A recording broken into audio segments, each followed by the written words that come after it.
All right, Johns, how are we? We good, deep joy. So on this week's episode of the In You Get podcast, we've got someone that fancies himself as a bit of a DJ, but we know him, ex-England Rugby international, British and Irish Lions. It's none other than James Haskell. In You Get.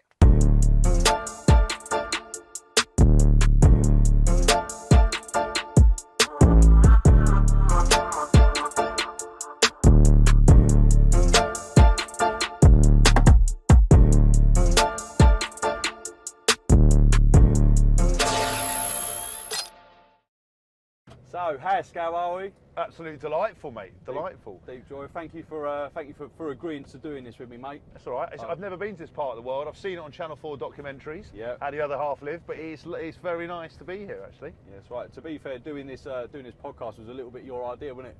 Yeah. Well, look, we talked about it. Obviously, I've been a big fan of yours from the beginning, and I just think that it's the perfect medium. You know, the whole point of a cabbie's job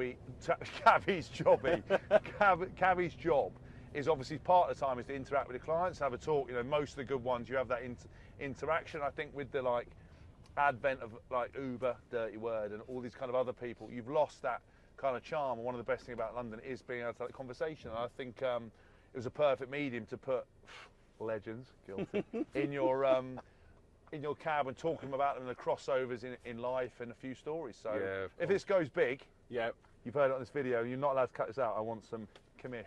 Percentages moving forward. Yeah. So, right, nowadays you fancy yourself as a bit of a international DJ. Yeah. Yeah. Well, it was such a scathing tone. You now fancy yourself. You fancy yourself. Yeah, I do a bit. Can I ask you, where did that love affair first start? Was it from a young age or?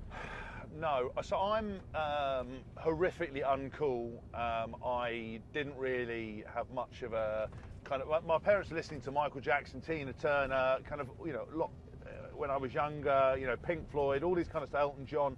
But I was sort of very oblivious to life. I spent a lot of my kind of early years on a mountain bike outside, you know, building army bases. All I wanted to do was be in the army, dressed up in camo with BB guns, like doing raids on my neighbour's house and stuff. Well, not actually in the house. I wasn't a blue collar burglar, but I was, you know, a white collar burglar. Even it was sort of, you know, just playing fun and games. I was very into sports, but I wasn't very culturally aware. Wasn't very, you know, I wasn't up with pop culture. You know, the first CD I bought was age 15, brimful of Asher on the 45.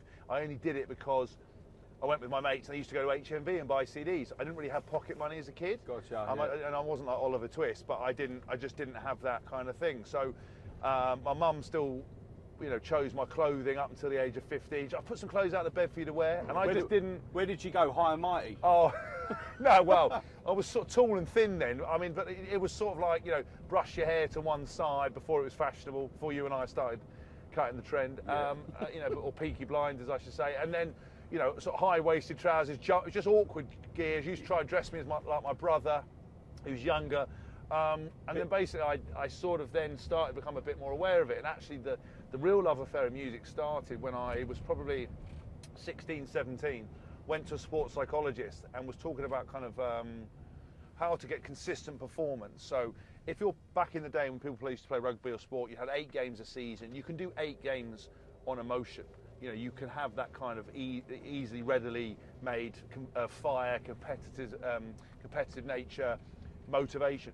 When you're playing 30 odd games a season, you're travelling, you know, you could be tired, you could have an argument with your partner, you could be injured, the media could be hammering you. Yeah. How do you consistently prepare? And she recommended putting playlists together with music. So I started doing that. We all know when we hear a song that makes you feel $1 million, or you go, wow, I feel so motivated, whatever it might be. You feel like you've got the biggest knob in the world when you go to a club and you hear your tune, don't you? Yes, well, I feel that anyway, but I just mean, you know, like, you know, sunshine, and you get in your cab, you put on the radio, and something comes on, you're like, oh, today's going to be a good day. Yeah. Obviously, a lot of people, you know, back then didn't used to listen to music before games. So when I used to put this playlist together, I was one of the only people on the team bus wearing headphones.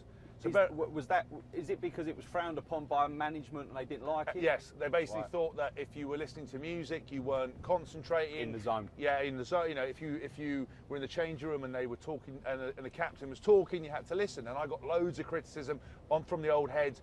get your headphones off, fucking, you know, you're not listening. Yeah. And so it got to the point where I ended up, you know, I used to have big cans, got them smaller and smaller until I was wearing just inner ears, and I'd have one out so they could see me, and then I would be looking at notes as well to match up to the music, kind of thoughts about that specific game. And they were like, look, you know, you're not concentrating, you know, buried your head in notes. So when the first iPod came out, there was a function you could actually put notes on it. So I had the notes on the iPod so people didn't know I was doing it. Right, yeah. And then basically the music kind of built up to the point where I started to then go to Las Vegas in the off season. You walk into those pool parties, you know, beautiful people, a man standing at the front, a woman standing at the front, controlling everyone's vibe. Yeah. And I just thought, do you know what? I love the music. I love attention. I'm a massive attention whore. Why would I not want to go and do this? And so I started looking into DJing.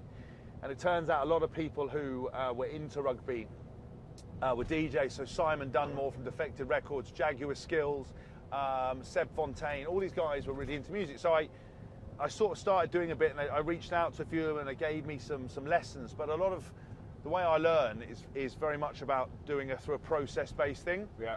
I'm not overly creative. You know, like artists sometimes can just do stuff.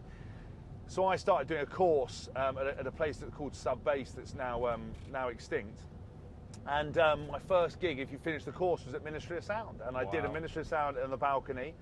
And I did it, absolutely loved it, shit my pants. And through that process, I kind of used music continuously while I was playing, but my music taste changed. And I remember my first playlist had like Coldplay, Oasis, The Wanted, all that stuff on. By the end of it, it was all very housey, into techno kind of music. Yeah. And that journey kind of progressed. And I remember getting my first I went to get a DJ agent. The guy was a bit of a prick, and he was like, you know, why are you into DJing? And I was like, oh, because I just want to perform. He's like, good, because you won't make any money. And I was like, all right, well, I just want to do it. You know, that's what I want to do. Did you just say that, or did you say, like, shut up, your mum? No, I've actually, when I respect people, or like, they're in a position of kind of power. Remember, my whole life has been teacher-pupil relationship. You know, always at school, but at coaching. So I'm quite respectful in that regard. Now I've retired and I don't have a boss. It's very difficult for me not to tell you to focus yourself, because I don't have to worry about it. There's no repercussions of it. It's like me trying to tell you how to work along the back row and how to ruck. Do you know what I mean? It's like, well, I'd listen to what you had to say. Yeah.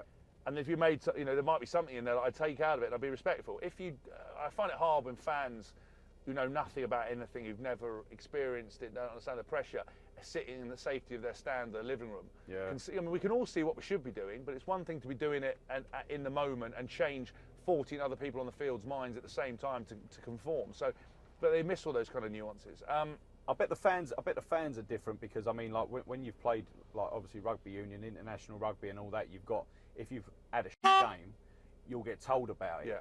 Whereas if you've had a set, I don't know. I think people are so off on their rocker that they're so turboed up that they won't tell you were. Do you know what? Actually, a lot of the time with the DJing stuff, it surprises people a lot, because they don't think I'm actually doing it. Right. So when they see me doing it, mixing it, using 3 decks, putting the song choices together, they're like, "Wow, you can actually do it." And I get that. Look at that big bullock. Look at him. Yeah, exactly. But they say actually you can do it, which is good.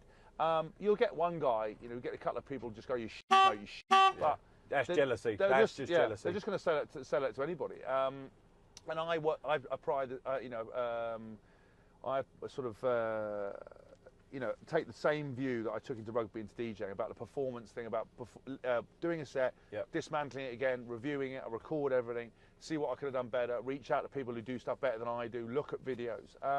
And it's got to the point where I've done some pretty cool stuff with the DJing. It's very hard to get those credible gigs and be seen as credible, because I will always be a Z-list celebrity DJ. But if you make the music, which I've started to do, and the sound that I want to find, I think they can get you some more credible stuff. And for me, that's my real journey. You know, there's so much good that I can do that I've learned from rugby, which is the determination, which is the work ethic.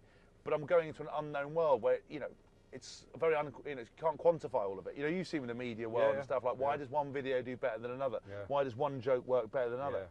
It depends on so many variables. All you can do is be consistent and consistently deliver. Sometimes I find that when I've done a video, I think to myself, yeah, that weren't actually that great, but it fucking does unbelievably. And then something that I think, yeah, that was the best, and I'm like, it's hardly got any sort of views or any sort of feedback. So your the way you look at life and the way you sort of attack the way you do your DJ stuff, did you learn that as you've got older, or was that instilled in you by your parents, or did you learn it through like when you was at rugby and like other peers? Yeah, I think it's a great question. I mean, Bosh!